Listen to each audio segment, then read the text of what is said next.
Okay, so hello and welcome to Rec Chat, where students and, professionals talk about all things within collegiate recreation. I'm your host, Michael Brito, with a member of the Rec Chat team. So thank you for joining us today, either live or if you're viewing this later on our YouTube channel.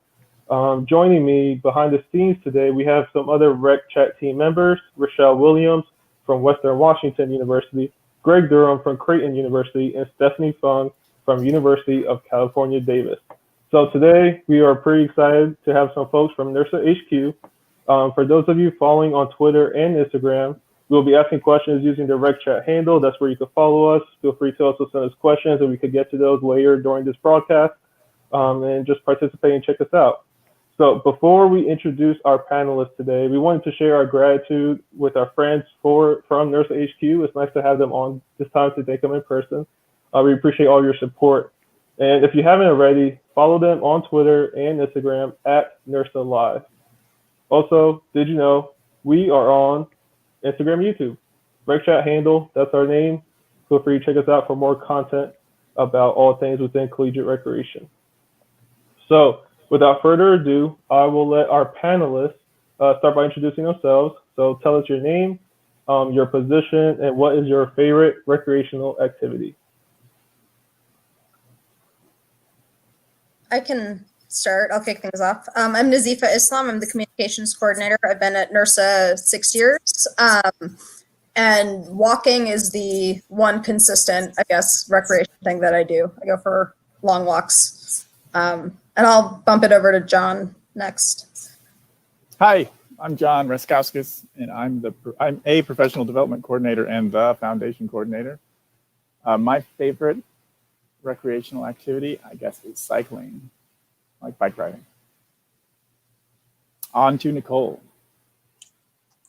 Hi, I'm Nicole Jackson. I am the National Sports Program Coordinator as well as the Campus Activation Coordinator. I do lots of things. I would have to say volleyball is probably my favorite activity, though. I'm going to pass it on to Sarah. Hi, I'm Sarah Leskovic, Member Relations Manager at NIRSA. Been there, I guess, a total of 5 years, a couple different times I've been working with NIRSA headquarters. I think my favorite recreational activity is I like to hike. I used to be sort of an avid runner. I need to get back into it, but I also do bar 3 a lot. And I am Megan Granholm. I am the Member Services Manager. I've been with NIRSA for, I just hit 11 years. And hiking is my big one. We live right across the highway from a whole bunch of hiking trails, and at the other end of the hiking trails is Sarah's house. A lot of good stuff. Thanks for introducing yourselves. So we have a bunch of questions here. We'll go ahead and jump right in. How long have you been at NIRSA, and what brought you to this job?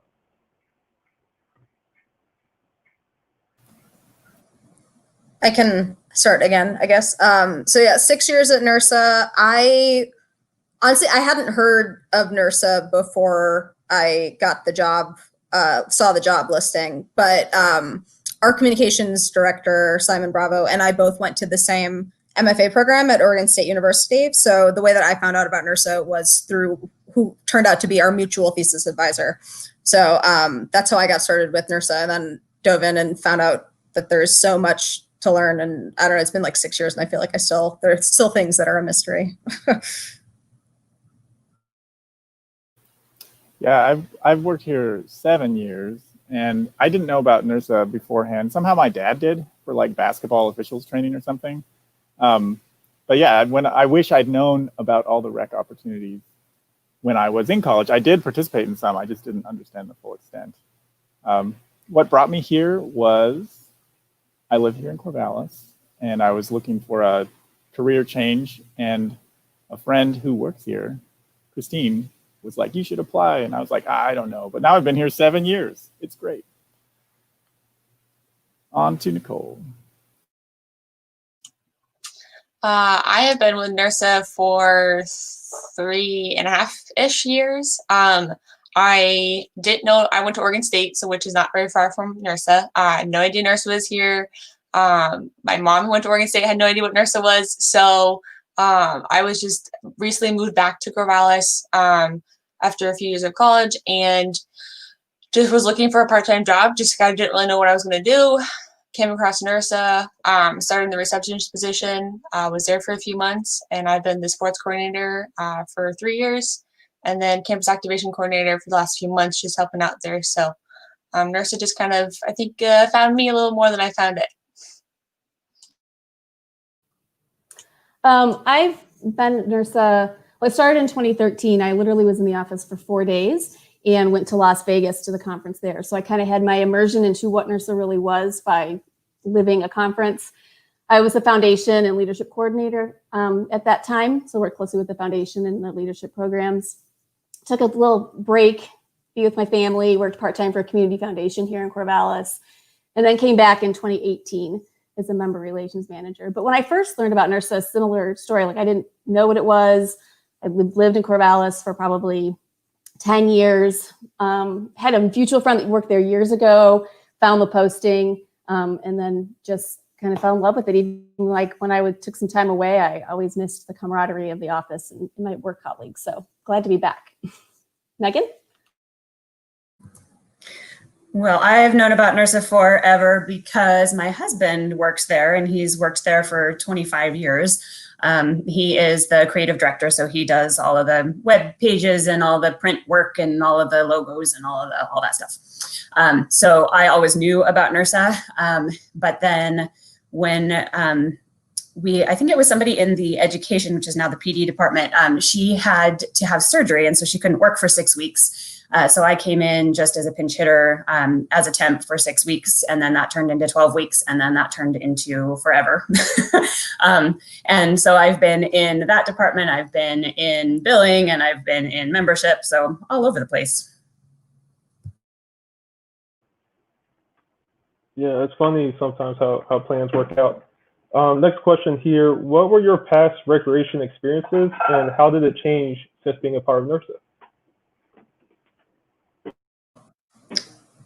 So I'll start. I honestly don't have a lot of past recreational experiences. I was not really aware.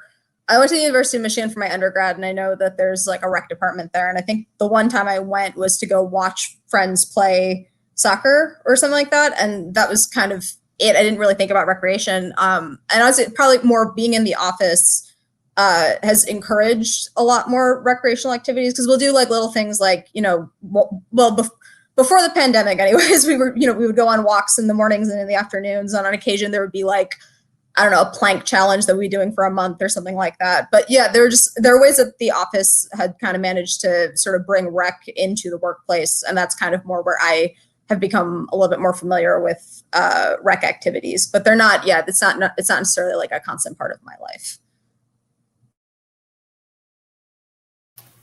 Yeah, at Oregon State, I started out all like serious, and I was a Division I rower, and I thought that was pretty cool. But I'm not built for that. I was wrecked by the amount of work and effort. And then after I broke bones and couldn't row anymore, I had to figure out what else to do. And I eventually found the cycling club and the tri club, and I was like, this is so much more fun than working that hard. And unfortunately, it was pretty near the end of my college experience, but I keep that in mind every time we're working on club sports and stuff like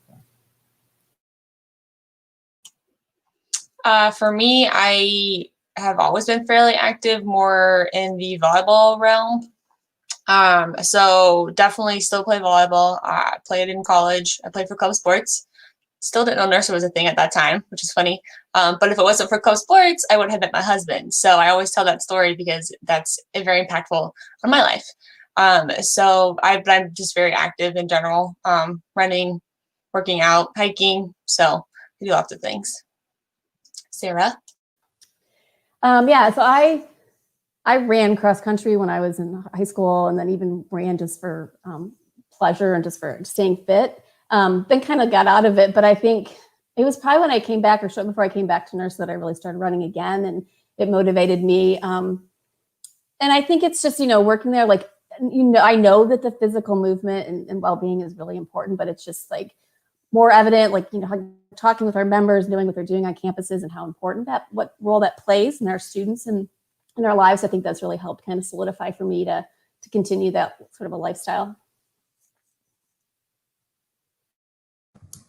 Yeah, that's definitely me too. I was never a fan of organized sports in school. In fact, I went as far as just walking the track whenever we had to do PE. I was a vocal performance major and a theater minor. And so I was all on the other side of the brain from the physical activity world. So it's been really nice to kind of change my mindset in that way and realize that as long as you find something that you like, then that's what's important. A lot of different experiences. So we're going to dive deeper into NIRSA and your work. So how would you describe some of your day-to-day duties, and then how does your job fit within NIRSA's overall mission? So as the communications coordinator, I handle all of the social media for NIRSA. So NIRSA Live on whatever channels, that's me pretty much every day. I also do copy editing and a little bit of copywriting. So like the NIRSA news, in a lot of cases, I've probably touched most of the articles that you see published there. What else? Those are pretty much the big things I would say. And in terms of like NIRSA's overall mission, a lot of it is kind of how do we present the brand in an effective way and one that's cohesive. And I work a lot with the rest of the marketing team to kind of make that happen. But yeah, my job in a lot of cases is just to communicate what other people in different departments, all the departments represented by, like Megan, Sarah, John, and Nicole here, like make sure that their information gets out to membership. And so people know about opportunities that are coming up or, events or just, match challenges for the foundation, things like that. So yeah, it's a lot of day-to-day kind of minutia, but keep it consistent. That's the big thing for my job, I think. Yeah, for me, I'm in a support role for a lot of different projects around HQ. On the professional development side, I do administrative duties for the Registry of Collegiate Rec Sports Professionals, the NIRSA credentialing program. I help out with presentation proposals for NIRSA conference and normally for regional conferences and for the NIRSA School of Collegiate Recreation. I'm on, these days we're working on fitting as much exciting stuff as we can into NIRSA Virtual through our new virtual platform for the conference coming up in February. On the foundation side, I'm relatively new in foundation. So I've been working on Giving Tuesday. We had a successful Giving Tuesday last week, so thanks to all those who donated. I work on social media, the NIRSA Foundation, Instagram and Twitter, Facebook.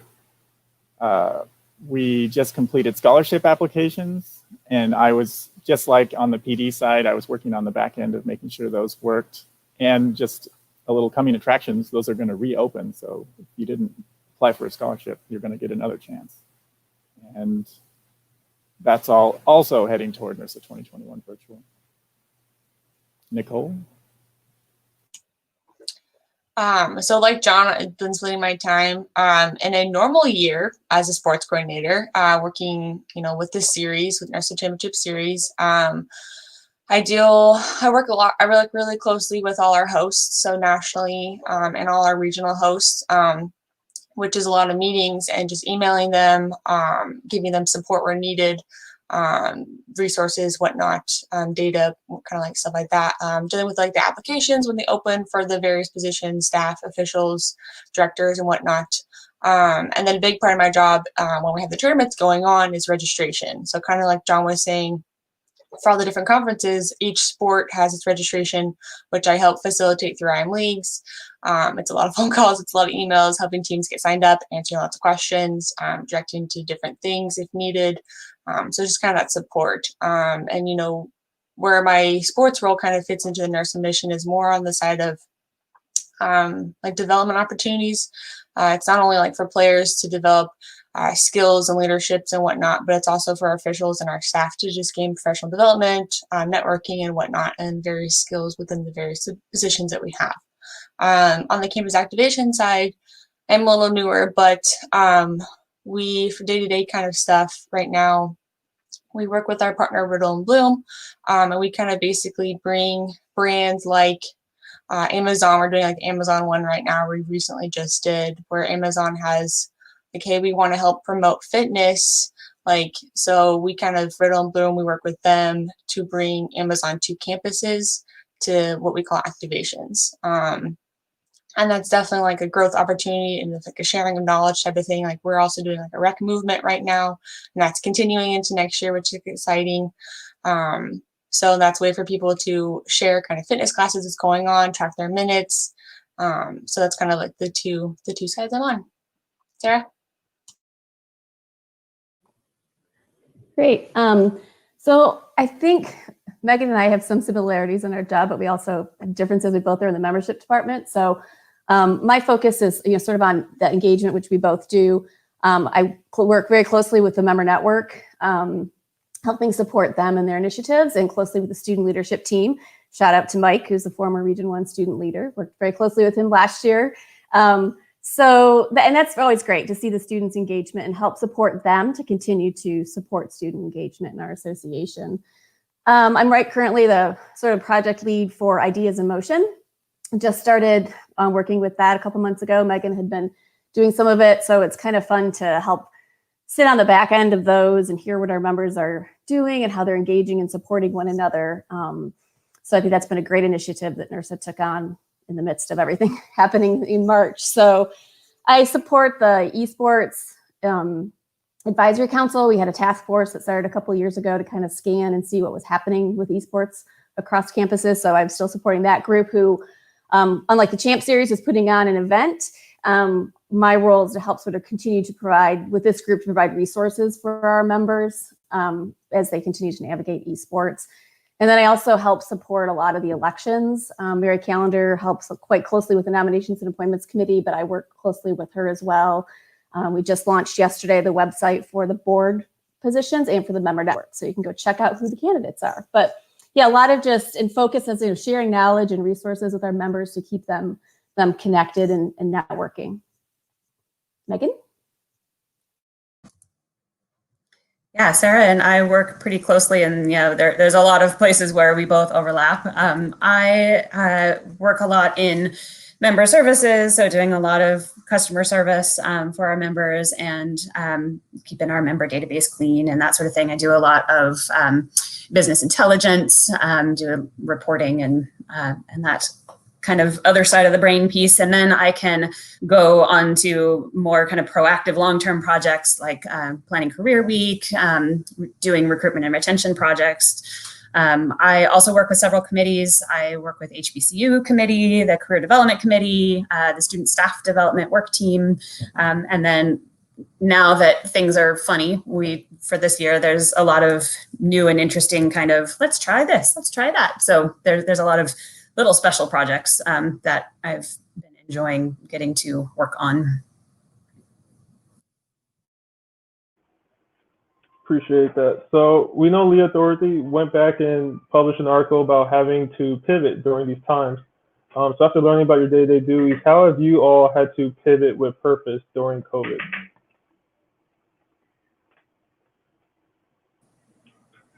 So I think the most obvious one, I'll just speak for everyone, I guess. We're not in the office, right? Like that's kind of the biggest pivot, is that we're not in the same building together for 8 hours a day, which is a bummer because, like, I don't know, we like each other. We all get along really well, and it's sad to not kind of have that office camaraderie in the same way. And it's very difficult to replicate that, I would say, when it comes to electronics. Like, no matter how many Zoom chats you do, it's really not the same thing as seeing someone in person. So that would be, I think, from just like a logistical standpoint, that would be the biggest pivot. But more specifically, I guess, going into communications, like I know with social media, we've had to really ramp up the promotion of all of these kind of, like Megan mentioned, that there's a lot of kind of little projects that are floating around that come and go. And so with social media, it's become more important than ever before to really promote those opportunities and make sure that people know what's going on. So we've always been, a fairly informative channel and try to keep things up to date. But right now, I'd say that the pace at which we kind of have to move because everything in headquarters is moving so fast has really shifted. So that's been an adjustment for sure. Is kind of like, all right, how do we make sure that we get adequate promotion and response to programs that people on staff are working really hard to make happen. So that for me, I think would be the biggest day-to-day pivot. Echoing everything Nazifa said, like just being able to work remotely was a big adjustment, but we're way into it now. 9 months, we can't believe it. I'm here at the office for one of only a handful of times I've been here. It feels super haunted. I can't wait until we can get back to being in the office. And I'm here because my internet broke right before this. So I drove here perfectly at the speed limit and got here just in time. The other huge pivot is from the professional development standpoint, figuring out how to do NIRSA 2021 virtual, which I think is going to be really cool in a lot of ways. But boy, is it a big effort to turn around something that's been a live event for 70 years and that has a lot of traditions and people look forward to specific experience and make that something meaningful in this interesting time we're living in. So I hope you all come check it out. Nicole? So this year definitely has been interesting. So basketball in 2020 got canceled, and then our fall sports got canceled, which is obviously a huge bummer. And I think the biggest part for me, at least, is splitting my time between 2 different jobs. So it's not only sports coordinating, but it's also campus activation. So it's campus activations gives me an opportunity to look at something that I haven't been a part of before. So it's kind of like new and exciting and challenging at the same time. And in the sports world, it's allowed us to really take a deep dive into some of our processes. Like we did a massive overhaul on all our applications, and that was a huge undertaking. And if this was a normal year, that wouldn't have happened. So I definitely think some good processes and procedures and whatnot have come out of this. And we have an esports tournament coming up Valentine's Day weekend, which I don't think would have happened if this was a normal year. So that's also very exciting, having that coming down the pipeline. So this year has definitely been an interesting one, and definitely echo John and Nazifa's comments about, working from home is blessing and a curse at the same time. Definitely miss everybody. But my dog Biscuit, he loves it. So, but yeah, it's been an interesting year. Sarah? Yeah, I think I can say the same. I think I had started working 1 day a week remotely for about a month or so before this happened. And so it's like, oh, this is great. Like one day I can do this, but then now all the time, it took me a while, I think, to like get into the swing, and it's not the same. And, our members have the same feelings, I'm sure. But yeah, I think that's been the biggest thing. I think, some of us that are doing schooling and working and balancing all of that is also like the juggle to figure it out and think you're in a rhythm, and then it just shifts. But truly appreciate the support we get from Pam and the whole exec team of the ability to do this, and recognizing that we're all doing our jobs and are able to do this. So it's been that support, has been helpful. It's just definitely a shift. But I echo similar things to what everybody else has said. So. Yes, my cat, like Biscuit, Dexter, is, in fact, I have my hand on him so that he doesn't come into the frame because he keeps thinking, oh, she's talking. She must be talking to me. Yeah, and since Sarah brought it up, this year being at home, like working remotely would normally be like in the future something I'd like to do part of the week every week because I could be super productive. But this year, my wife teaches 4th grade, and I have a 2nd grade daughter and a 5th grade son, and they are all in the house at the same time. So there's basically an entire elementary school in my house, and they need IT help a lot, and they come bursting in like, oh my gosh, I can't find my math book. And it's an ongoing fun thing. They're probably doing it right now. Like, where did he go? I know we were all sad that you weren't in your treehouse. I think changing your focus and your mindset is super important when you're in the middle of something like this, rather than being upset or frustrated at how I had to figure out how to parent a kindergartner and also homeschool and also work full time and also stay relatively fit. That's the part that has dropped. It's just a lot. So what I did was kind of went back to super basics. I was really happy that I was able to do ideas in motion because it gave me how many times a week did we do it back then? More than now, but it was really nice to be able to hear from a lot of different people what was going on in everybody else's lives, and having other conversations with members and being able to think about what can we do to make membership more valuable to more people. There are things that we have always wanted to do, projects that we've wanted to start, we haven't had time to do. And so now that necessity is the mother of invention, and then add in the world is trying to fall apart stress, and you've got a nice fertile breeding ground for all of your new ideas.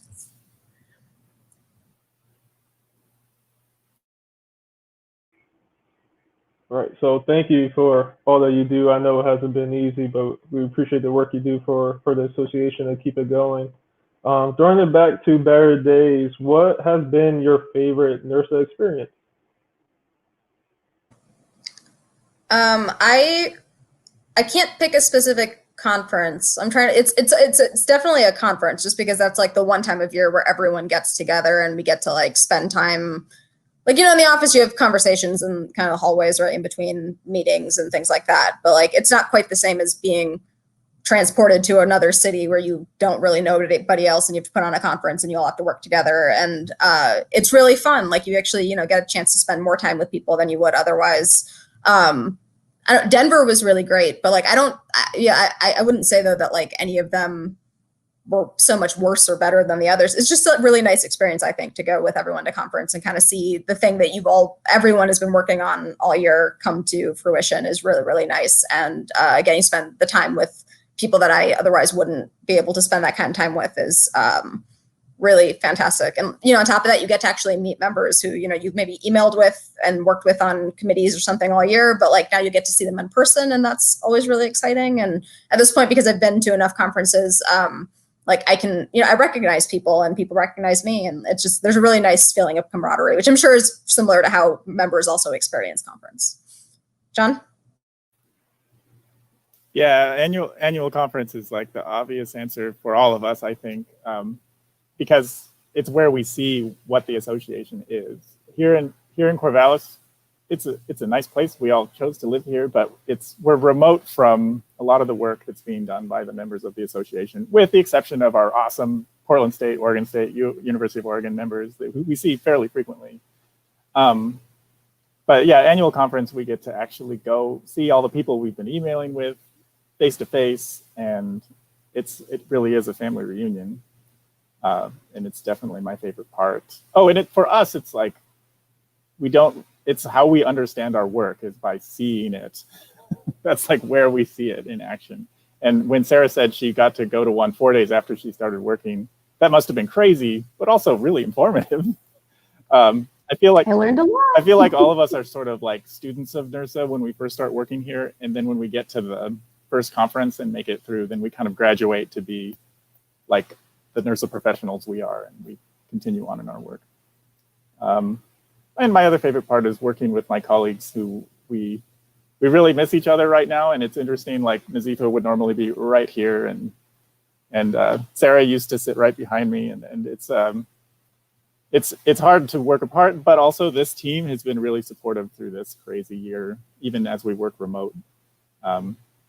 It's a good thing we all had worked together for a while, because it's been a real team effort to get where we are.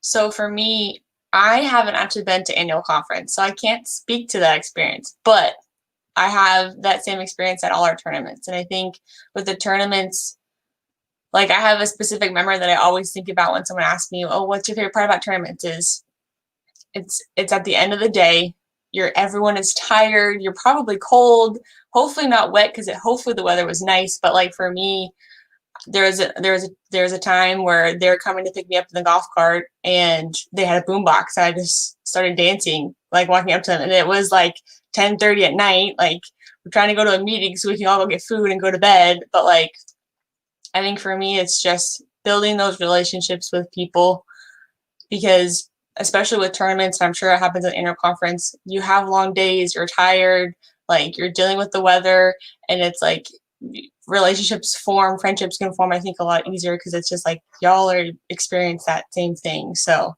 I think that's my favorite part about my job. And then I'm going to go off John. I also just enjoy working with my coworkers a lot. It's fun to go on walks and to catch up with people, ask how their weekend was, like, and I miss all of that. So it's a good place to work, and we all kind of feel like a big family.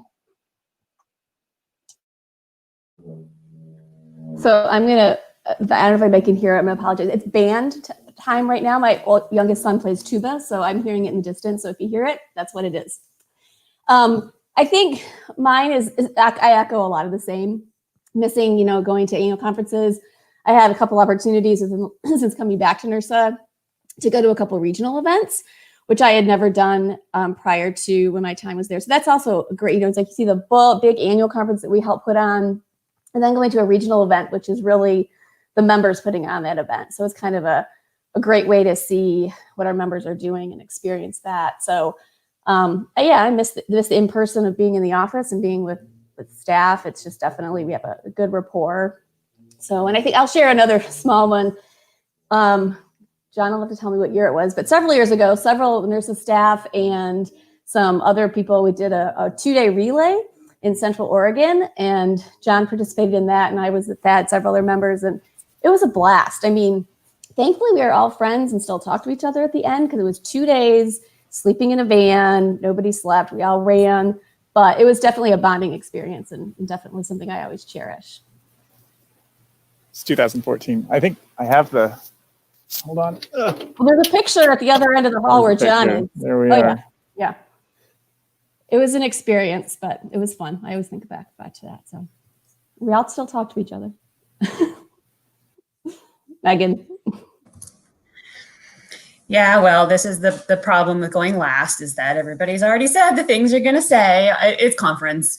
I think usually by even the beginning of conference, we're already sleep deprived. And then we get there and it gets worse, but it doesn't get worse. I love that we always come together super easily.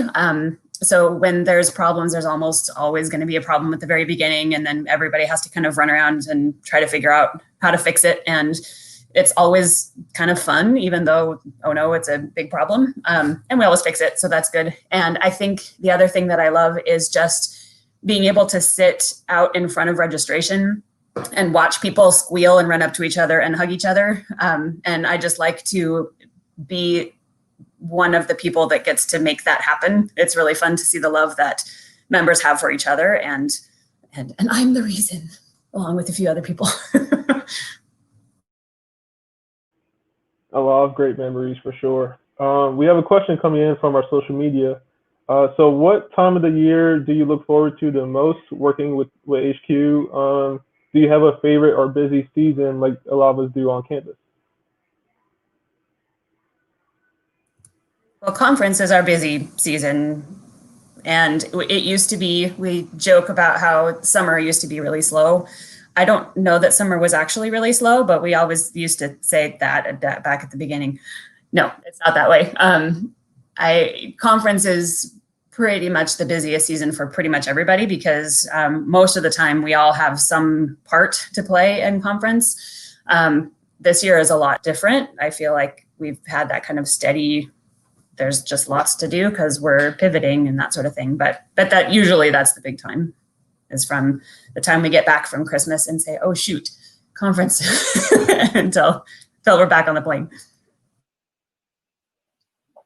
So from the sports side, so conference season is typically not busy. I mean, it kind of depends on when the conference is, but for the series, our work is not like focused around conference typically. Conference is not a big deal for us specifically because it's all our sports, right? So soccer is in November, and so from like beginning of like August all the way to like now is soccer, and then January we have flag football, and then basketball and tennis is in April. My favorite part of the year is actually now, mainly because it's kind of like soccer is a really big busy season for us, and then flag football, basketball, and tennis are a little bit lighter just because we have more volunteers that help on that side. But I think this is always kind of like, I am able to look back at the end of the year at this point and be like, okay, look at all the stuff that we did. Soccer's over with. Now I have to look forward to spring. So on the sports side, at least, it's a little different than everyone else, but. Yeah, and I think similar to what Megan said with conference, and then I work closely with some of our other leadership groups and our leadership coordinator who helps in our membership department. So sort of that transitioning time between leadership groups can be crazy around elections, onboarding I'm more involved with Member Network and in that, but just that can be kind of busy of getting people up and running. So, but I do agree with Megan, like when I started at NIRSA, it's like, oh, summer's quiet, we'll do our projects that we're going to work on. Well, that's not always the case. So yeah, piggybacking onto that, this year in particular, like we're moving, especially in the virtual space, we're moving into kind of year-round learning with Ideas in Motion and Summer of Learning and NIRSA 2021 Virtual and all the other things that we're putting our talks with Tiffany. I see that continuing after pandemic time. Like we're going to have more of a year-round learning schedule. On the live event side, like it's all kind of, it never stops, but as soon as annual conference is over, it just starts building back up again. Like on professional development and foundation both, like the planning starts so far in advance, from booking the site to bringing the leadership groups together to bringing in presentation proposals. It just builds and builds and builds, and then it happens, and then we start over, and it never stops. But I mean, if I have to pick a favorite time, like when we have finished conference and we're all like, it's over, like that's a pretty good feeling. But then we just get right back to it. Yeah, I'd echo most of what people are saying about conference being the busy time. I do editing of the ed sessions generally for conference. And so that's always a behemoth that comes, I think generally October, I want to say. I mean, it depends kind of on when conference is, but like it's in the fall. And that's also similar timing for when election bios and candidates and everything get organized, and I have to do edits on those as well. So for a lot of people, I think the closer you get to conference, that's when like things really ramp up. But a lot of the things that I do for conference are kind of early on, right? Like you can't have a website without clean copy, so you need to have that copy done however many months in advance. So for me, it's a lot of the fall ends up being insanely busy, and then it stays busy, but there's definitely a crunch time where I worry about like, okay, am I going to be able to get things done within whatever timeline? And so luckily this year worked out pretty well, and things are a little bit different. But that's generally speaking how I think busyness works for my year and my position. Thank you. So our next question: what accomplishment are you most proud of, and what do you hope your legacy will be? I can start, and this sounds very self-serving in a way because we're in a rec chat, but I helped make rec chat an actual committee. I've been working with rec chat for 5 or 6 years now, pretty much as long as I've been at NIRSA, and it was not an official NIRSA committee for a very long time. So just a couple of years ago, when especially working with Rochelle, for a while now, we kind of made the jump into making an official committee. And given the fact that, every month RecChat comes out with useful, valuable content for members, that feels good to be able to kind of coordinate that. And like, I never really, my role for the most part is not very engagement. Like I might be engaging with members over, Twitter or Instagram, but it's not so direct, right? So it's been nice to work with a committee where you can actually like talk to members and kind of see what's going on and get a sense of what's happening. So I guess, yeah, the thing I would say I was probably most kind of feel accomplished about, I guess, it's probably just making sure that rec chat is a thing that continues to happen for NIRSA. And I guess legacy wise, I want to make sure that like our social media platforms are solid, right? Like we're consistent with that. We have a message that we want to put out there. People know that they can trust us for information, just making sure like the integrity of our kind of communications is solid. I would like to think that I play a part, I guess, in making that happen. John? So here at NIRSA, it's tricky to put a finger on one thing for me, but in my life before NIRSA, I I did a lot of solitary projects as a consultant doing like air particle pollution modeling, and I worked as an instructor where I would stand in front of a classroom and talk, and it was all very solitary. Well, not all of it, but a lot of it was really solitary work. And here at NIRSA, it's a team. Like the things that I do these days with professional development and with foundation, I could not do by myself. And it feels really good when we complete a project as a team. Like it feels great to move through projects with a lot of moving parts that we accomplish together. And so that's what I'm proud of here at NIRSA.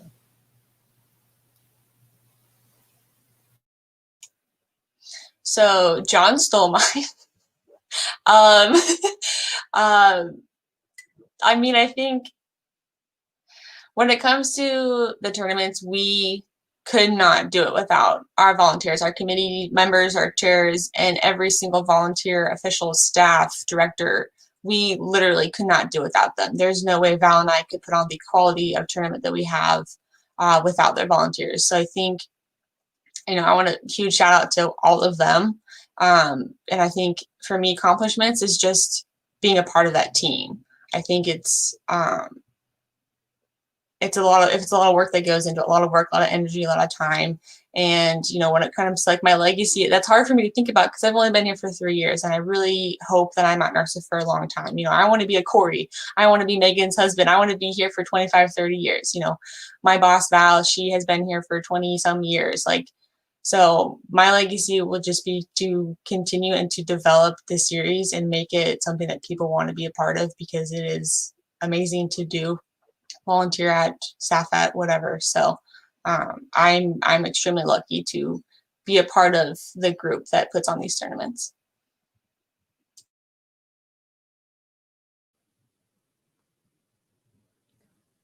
Yeah, Megan, it's not fun to go second to last. So I think a lot of the same, the teamwork and working. But I think one thing, if I even think this year, is that as a membership department, we've kind of taken a look at some of the resources we're providing, some of the ways we've been doing some of our leadership, and even offering leadership opportunities. We just recently combined a couple committees that made sense to be together. We looked at our awards committees and decided that they really don't need to be a year commitment, that maybe we'll engage members who want to serve on an awards committee, and it's a 6-month commitment. So just kind of, I think, proud of being able to help within our department push some of those initiatives forward, and the board's receptive to some of the ideas, and our members are coming forward with some of these ideas. But and I think as a legacy, I kind of feel like with Nicole, I was at NIRSA, I left, but I came back. I've always had a passion for NIRSA. So I think it's like continuing to provide resources and being there for our members, and how can we support you so you can show the value of the work that you do on campus and how important it is for student and development. So I think being able to be a part of that legacy is important to me. I think it's definitely a testament of what NIRSA is like and what it's like to work at NIRSA when you have so many people who have been around for so long and who are planning to retire from NIRSA. It seems like it's a lot of us. I think for me, the nice thing about working for a small company or a small association is you get to wear a lot of hats. You get to do a lot of different things, which I think has been really valuable to me. Most recently, I think the biggest thing is just in the ways that I've been able to pivot in the last 9 months or so. My last day in the office was mid-March. And I think it was that week that I was turning in hand edits to the 2020 conference program, because we were really, really hoping that this wasn't going to be how it turned out to be. And then everything changed. And in a month, I created Career Week, which happened in mid-April. So I'm pretty proud of that. And I hope that for me, my legacy is that I'm just a dependable and innovative worker that's not afraid of change, not afraid of getting my hands dirty, not afraid of failing once in a while, hopefully not that many times. A lot of good stuff there. This next question, I'm really curious to hear, because I give different answers and sometimes struggle with it. How do you explain NIRSA and your job to someone who's unfamiliar with this field in campus rec and higher education?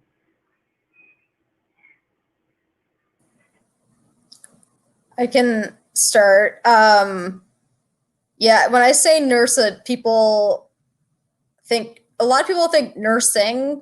I feel like this is like a thing that comes up a lot, maybe just like NIRSA, and people think nursing.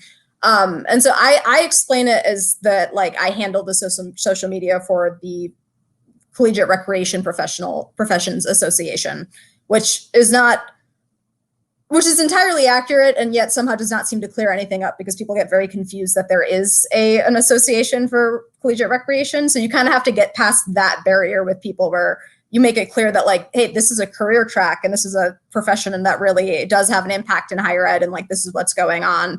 And then you kind of explain how you can support that. Like, it makes a lot more sense to people, I think, when I just say, oh, I do the social media or I do copy editing. Like, that makes sense. Explaining NIRSA itself is, even when you do it in the most straightforward terms, it can be very confusing. So I think it's not something that people are instinctively aware of or want to kind of wrap their heads around. And I think the more awareness that there is about recreation in college campuses and like what's going on, like, the less that there will be confusion from people. But it's definitely, I think even now, probably, like, my mom probably wouldn't be able to explain exactly what I do. She would just be like, yeah, she's a communications coordinator in an office and she likes her coworkers. Like, it wouldn't probably have clicked with her at this point. But that's what I try to tell people, is basically that, like, I work for the association, the professional association for campus recreation. So that's my attempt anyways at getting things out there. Yeah, there's a couple different tracks you can take with people when trying to explain NIRSA. And I will admit, even though we try not to use the old acronym, I do throw out, like, well, NIRSA meant National Intramural and Recreational Sports Association. But these days, we're NIRSA, Leaders in Collegiate Recreation. We're technically an international association for people who are professionals in collegiate recreation, and people glaze over, like, but yeah, first I try and determine how much do they really want to know about this. But then if I really want them to know, you can ask them, like, well, what do you do? Oh, like, is there an association for your profession? Well, imagine that, but where the people really like each other and really want to work together and really want to advance that profession. I often think about how in my old, like, science, natural resources career track, like, there were associations and groups, but nothing remotely this supportive for people who worked in that field. And this is such a wonderful resource for people who work in collegiate recreation. And I came in as an outsider to not take this, like, I see and don't take for granted how good this can be. And also now I'm totally, like, just tooting our own horn, like, we're great. But yeah, it can be tricky to explain, but we're always excited to explain it. If somebody asks us, we'll just be like, you want to know more about NIRSA? And we will tell them more. Go ahead, Nicole. I've noticed it's very easy to get into, like, a rabbit hole, because they're like, what's NIRSA? What does it stand for? And then, like, sometimes I have to explain, like, what club sports are and what intramurals are to people, and that campus rec is, like, a profession. So, but basically, like, when my hairdresser's asking me, I'm like, oh, I work for a nonprofit that, and my department specifically works on tournaments for those who are in college, but not on the school team. That's how I explain what I do, because people, like, automatically assume that I work with, like, the Oregon State football team or the Oregon State, like, basketball. I'm like, no. Like, I work with, like, the JV of that team. So, yeah, it's kind of interesting. I try to explain it to my parents. I don't know how much they know. So they're just like, oh, she works in sports. So that's the quick and easy. I work in sports. It's easy. Sarah. Yeah, I think similar. I mean, I think to what everybody's already said, I think another layer I sometimes try and do is, if, especially with people here in Corvallis or someplace, or if they're at school, like, well, do you know your university? There's a recreation center. Those people who work there could be members of our association. So kind of tying the building to the association, and then helping build and provide resources for those members of our association to be successful in their jobs. But yeah, kind of just tying it back to that. So I think similar to other people have said, it's definitely, I do get the glazed over look every once in a while of, what do you do? And then I think I also, like kind of Nazifa said, to tie it to the job is, I work with volunteers. I worked with volunteers for most of my career. And so it's sort of like managing volunteers, but they're not physically in a location, like, except when we're at conference. It's like working remotely with the volunteers. So. Yep, Sarah and I are pretty much the same. I talk about the facility a little bit more too. And so I will basically say, especially if it's just somebody that's here in Corvallis, oh, you know, Dixon Rec Center over at Oregon State, they are our members basically. And we do professional development and we give them opportunities to network. And we also just help them do their job better.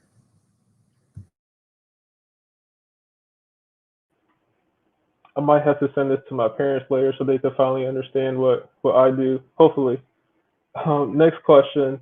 What is one thing that surprised you about working with NIRSA, and what is something you wish someone told you when you first started with NIRSA?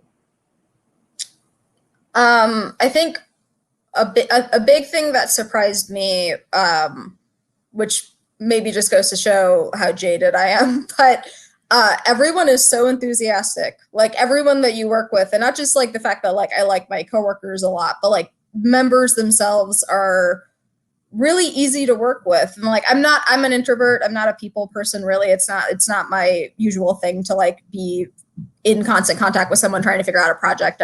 That's not really my MO. But like when I was kind of assigned to the unofficial rec chat committee, I remember feeling really nervous about it, and then like started working with at the time it was like Earl Cabellin was very big in rec chat at the time, and I just remember being very like it was so simple. Like it became such an easy. It's what seemed to me very daunting as an introvert to be like, okay, I have to talk to strangers and like make something happen. Was instead just like the simplest thing, because really members want to do the work. Like people are not trying to get out of doing stuff, and they want to support you, and it goes both ways. And so that was really like a very nice, pleasant surprise that, something which you should have learned in elementary school, like don't be afraid of strangers. But that's kind of how it felt, was like learning just the fact that like people can be really easy to work with, and like that can be really make the day a lot easier and more simple. In terms of what I would have liked to known coming into it, there are 3 branches to NIRSA. Like there's the foundation, there's the services corporation, and then there's NIRSA itself. And that took a very long time for me to kind of untangle and figure out like what things am I supposed to do, or what am I responsible for. So I don't actually know that anyone could have done a better job explaining it to me, but that's one thing that I sort of wish in the back of my head that like I had kind of grasped onto that a little bit sooner, because I think it would have been helpful to me. All the things Nazifa said, she's this way for me. And yeah, I won't restate everything. Go ahead, Nicole. For me, I think the biggest thing that surprised me was just the fact that like campus rec was a profession, like that people actually did this for a job. Because even though like I did club sports in college, I was never like the president, so I never really dealt with the people at Oregon State. So I think that was just kind of the biggest thing. I'm also going to kind of go off like what Nazifa said. I'm an introvert. I'm also a huge goofball. So I think like the idea of like having to be around people and working with people, like especially at the tournaments, was just kind of like, okay, I have to go up and talk to these people. Like I've only met them once. Like some of the people the more of the staff and officials, like I hardly ever met. So before the tournament. So then after, at the tournaments, it's meeting them and stuff. So I think, if someone was first getting involved with NIRSA, that campus rec was a profession, I think just in general. And then I think just to not be afraid and just like go meet people, because the people involved with NIRSA and the NIRSA community at the events and at the tournaments are really nice and friendly, and they want to get to know you. Where NIRSA staff, they would always ask me, where'd you go to school? What's your degree? Like they would, they always want to know about me, and same, like I want to know about them as well. So I think for me, it was just more of just like, go have fun. Like just go out there. Like don't be afraid to like introduce yourself to a million people. So Sarah? I think similar. I mean, I think really understanding that it was a profession. I think also as I've worked and continue to work with members, really understanding the impact that our members do have on students, and bring them up regardless if they stay in, in this profession, which we hope they will, or if they move on to something else. Those skills that they're learning and that we're helping support that. And then just, I think I always go back to the sheer amount of students that work in rec centers. Like my sister's in higher education, and was in student affairs. And so we would talk about things and just like the sheer number of students that work in a rec center and how that members can impact that. So I think that was a thing for me. And I think one other thing that I wish I had known, and I was at NIRSA and then left and came back, and due to when we were in the office proximity, Nicole and I worked really near each other physically in our offices. And I knew something about the Champ Series, but I was like, didn't know a lot, but I know a lot more now, and I can explain it to people better, having that relationship and hearing Nicole and us talking. So that's kind of a one fun thing I have learned more about. So. Yeah, I obviously, since I already knew kind of what NIRSA was for a long time before, there wasn't a whole lot of surprises there as far as what the job kind of entails or that sort of thing. But I think that the biggest thing was discovering how supportive and giving and loving all the members are. That there's almost no ego. Everybody wants to lift each other up. Everybody wants to share information with each other, and they're not kind of hoarding all of that, which it makes my job a lot easier. And it's also just really nice to see that we don't have to kind of fight over the information or that sort of thing. We're just, everybody's a big family. All right, couple more questions. So what are some ways that NIRSA can grow, and where would you like to see the association progress in the future?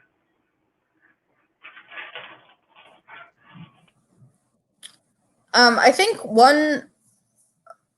awareness, even just from the fact that we just answered the question of like, how do you explain NIRSA? I would say one of the big things would be expanding awareness of NIRSA to a broader audience, which from my standpoint as the communications coordinator could be, we've done feature articles, about schools before, and like the renovations that they've done, like what kind of programming that they're doing, what sort of future focused holistic health perspective is going on. And like, that is something that I think members can really help with, because the reality is that like, I can have the writing skills, but I don't have the content, like I don't necessarily know what's going on at your campus, but I'm more than happy to help you share what's going on at your campus. So if people want to expose what's going on with their staff or with their programs, I think that we have a lot of avenues through the NIRSA News and social media to make that happen. And I think that would be a great thing just to highlight more members and what they're doing in the association to a broader audience. And then just because by doing that, I think it expands NIRSA's profile in the higher ed sphere, which means more people will know what it is and be less confused and maybe more willing to partner up and help. So I think that's something that really, like, I think all of us at headquarters really help facilitate that kind of stuff, but it really needs to come from the members because you guys are the experts. And so we're the vehicle, but you guys are the ones who have the knowledge that we kind of need to get to put out there. For us, we've dabbled from a professional development standpoint, we've dabbled in online learning for a long time and always been like, well, we're going to make this better over time. But this year really forced us to create content in the virtual space. And I think that going forward, it presents the opportunity for us to help and support NIRSA members who actually travel budgets are tight or non-existent and or they're from a small school. And like, we love the NIRSA conference and regionals, and we want them to continue indefinitely, but being able to offer the content virtually, we hope can really broaden our reach. Go ahead, Nicole. I think from the series and like the tournament aspect, it's just a little trickier just because a couple years ago we actually did like a whole revamp of our like priorities and our principles and really looked at the series as a whole because it's been around and a lot of our things hadn't changed since 2006 when it kind of started. So in 18, which was actually like my first kind of overhaul of the series, was more kind of a really big revamp for us. So I think, ways that the series can grow is definitely like getting more diverse people to apply for our positions. I think that's something that's huge. Typically, time and time again, it's the same people, and it's those who are in intramurals and club sport, but we also want to see people from operations and facilities and media and other departments on campus and not just the intramural people. So I think that would be great. And I think another thing is we just want more females. So I think that's kind of been our focus a little bit. So each year we kind of have topics that we have focused on. And so I think progressing some of that. One of those topics was our social justice this year, and a big topic this year. So we have a task force now, and hopefully that they can lay some groundwork for us to be more inclusive and more diverse and whatnot, and kind of look at the series as a whole and how can we be better. So I think it's just more of ever changing, like never just forever just progressing to being different, not really sticking in our same path the whole time. So Sarah? I don't want to go second to last anymore, but no, I think I'm glad our communication specialist went first, because I think she said it quite eloquently. I think it's like continuing to support our members and wanting to grow. And just, I think from our members' standpoint is like continuing to share your stories with us and what's happening. And you're on the front lines on campuses. As John said, having the budget cuts, but how can we continue to support you? What are the resources that we can provide to continue to support you? So the association can continue to grow. And I think it is. And I think that we've seen that by people coming together. Megan and I did some phone calls last week to some members and just hearing their feedback of how what we're doing is helpful. And all of us, I think at different points when we talk with members, hear that like there's truly appreciative of, yes, you all have had to pivot and do different things, but we have as well to support you. So that's always makes us feel good about what we're doing in a meaningful, impactful association. So, Megan. Yeah, I think the biggest thing, at least from my perspective, is being more nimble or continuing to be nimble. We have, I think, done a really good job this year of having to be nimble and having to go out and see what's changing in our world right now that we can kind of help get people through that. And I hope that that's something that we can continue in the future and not kind of get back into, yes, this is how we've always done it and it's easy and checking off the boxes and that sort of thing. I'm glad that we have had the occasion this year to really go back and look at what it is that we offer and what it is that people need and make sure that those things match. And knowing that things are not really going to be the same for a long time and people are going to continue to need new resources. I'm really glad that we're able to start to offer that a little bit more quickly. Hopefully a bright future moving forward.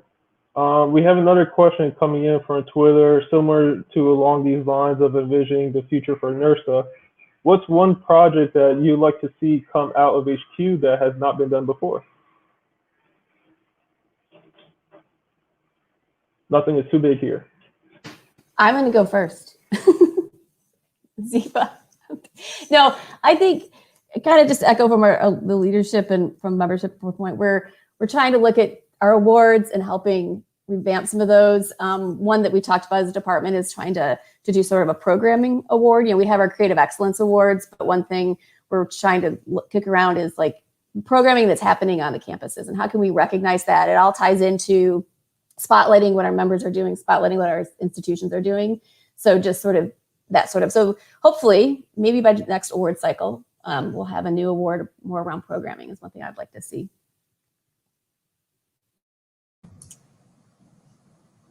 Go, Nicole. I saw you unmute.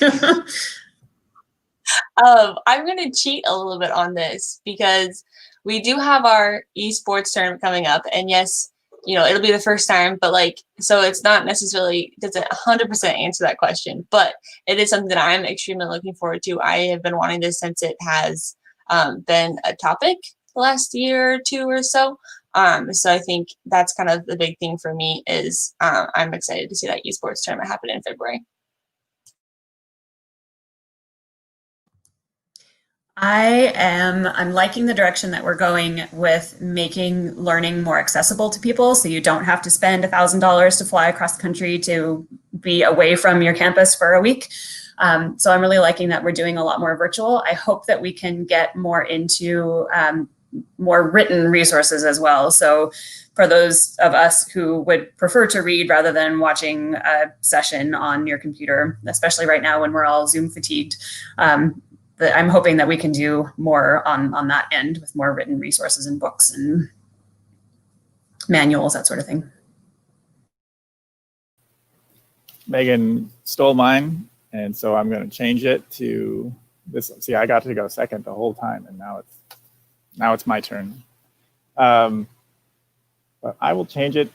When we continue to offer more virtual opportunities to accompany our live events, I think it also opens up space for volunteers on our committees who normally would be like, well, I'd love to volunteer for that, but I know I'm not going to go to conference.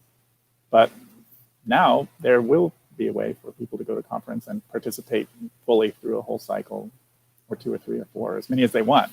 So hopefully that's something we can do. I guess, yeah, I would just add, I think everything everyone else has said is probably a bit more important, really, but